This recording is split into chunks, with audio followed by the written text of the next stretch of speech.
What are your thoughts on the incredible prickly pear cactus? Is there a plant that is just as astonishing for the tasty and nutrient-rich fruit it produces? Not only is the fruit of the prickly pear delicious, but it is also loaded with many vitamins and antioxidants. In addition, cactus leather consumes 99% less water than conventional leather, which makes it a revolutionary material for environmentally conscious fashion. In this video, we will walk you through the process of cultivating and harvesting these prickly plants, as well as transforming their fruit and pads into delicious delicacies and fashionable products that are sensitive of the environment. The majority of the prickly pear plantations on the planet are located in Mexico, but they can also be found in sections of South America, Italy, and even North Africa. These farms thrive in the sunniest and driest places on the planet. The spiky farms thrive in the heat and are not bothered by even a little bit of drought. Quite the contrary, they favor it. As you go across Mexico, where the prickly pear is considered to be a national treasure, you will come across enormous fields of these peculiar green pads that are stretched out under the direct sunlight. It is kind of like a party with cacti out there. Do you notice the large, robust prickly pear cacti that are growing tall in the fields before you? They are not merely tough individuals who have survived. They are the proud parents of the generation that will come after them. The cultivation of new cactus plants is typically accomplished by farmers by a smart technique known as vegetative propagation, rather than by using seeds. It is sufficient for them to remove mature pads from the mother plant and allow them to dry out for a little while. In this way, you may protect them from decomposing, and then you can plant them directly into the soil.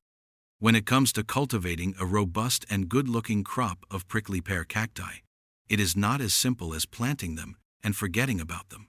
In reality, it requires a considerable amount of effort.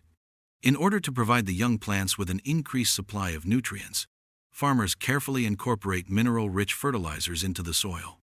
Then, they installed irrigation systems to ensure that the cacti receive the appropriate amount of water, which is especially vital in regions that are characterized by a dry climate.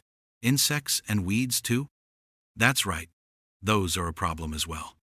In order to keep things like the cochineal insect, a tiny pest that enjoys hiding on cactus pads, under control, farmers have to spray with great care. In blossom, a prickly pear is something that you simply cannot overlook, almost like nature is putting on a show. Big, dramatic flowers in vivid shades of yellow, orange, pink, red, or magenta are produced by these cacti during the spring and early summer months. These cacti are known for their vibrant coloration. Once those beautiful blossoms have passed their peak, it is time to harvest the fruit. Exactly at the spot where the blossoms were, prickly pear fruits, which are also commonly referred to as tunas, begin to develop. The interior of these fruits is filled with heart flesh that is juicy and sweet, and they have an oval form.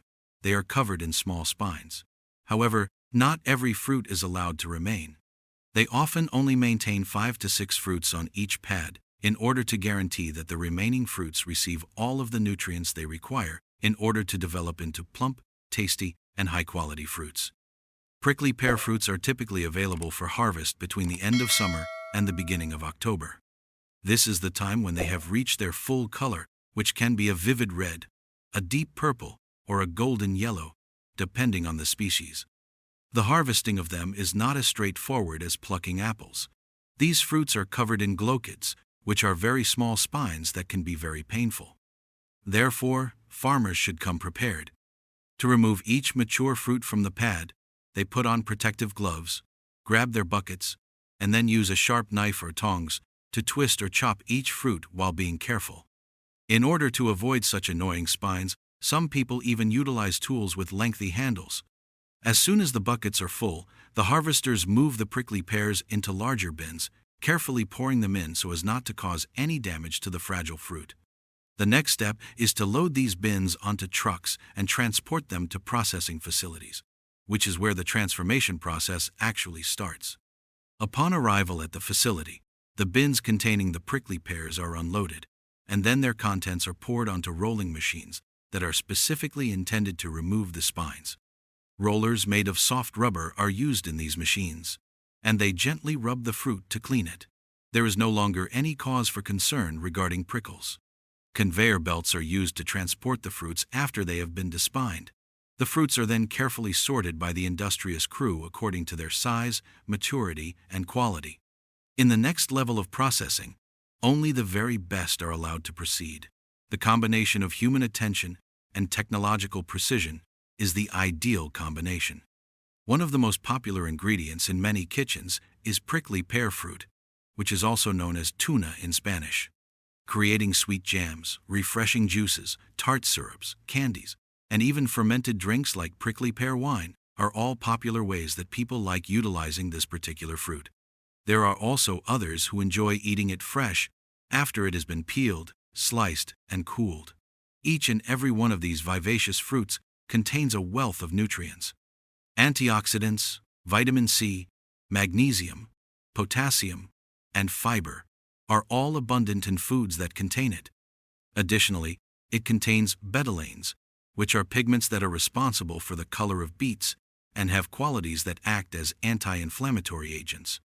However, what about those prickly pear pads, which contain around 90% water per unit? Are they simply thrown away instead? Certainly not at all. The locals use these juicy pads to make cactus leather, which is then used in the fashion and accessory industries. Prepare to go. Things that are going to blow your mind are about to be revealed to you. It is possible to conserve a significant quantity of water by producing leather from prickly pear cactus. For instance, the production of a single pair of traditional animal leather shoes requires the same amount of water as 109 individuals taking showers. The growth of cactus leather requires very little water, which means that the amount of water required to manufacture a pair of cactus shoes is equivalent to the amount of water used in a single shower. When it comes to sustainable fashion, that is a turn of events. Washing and slicing the pads is the first step in the process of manufacturing cactus leather. After that, the pads are dried in the sun. After that, the dried cactus is combined with chemicals that are sustainable and non-toxic in order to produce a leather that is made from plants and is long-lasting. Products made from sustainable cactus leather that are soft, robust, and biodegradable are now being produced by a large number of enterprises that are environmentally conscientious. These products made from cactus leather are not only cruelty-free, but also breathable and nice to the environment. So, what are your thoughts on this matter? Do you think you could handle the cactus leather? Yes. I find the rise of prickly pear farming not only fascinating but also incredibly promising in our search for sustainable solutions. As climate change continues to challenge traditional agriculture, crops like the prickly pear cactus, which thrive in arid environments with minimal water, offer a rare combination of resilience and versatility. Its nutrient-rich fruit supports healthy diets, while the innovation of cactus leather offers an ethical, eco-friendly alternative to conventional animal-based products. What stands out to me is the potential of this plant to revolutionize industries far beyond food, particularly in fashion, where water-intensive practices and animal cruelty remain serious concerns. However, for this potential to be fully realized, governments and private sectors should invest more in research, farmer training, and global awareness campaigns to scale production ethically and efficiently. I personally believe that embracing such climate-smart crops is no longer optional, it's essential. If we want to build a more sustainable future, we need to support and expand initiatives like prickly pear farming, which align ecological responsibility with innovation.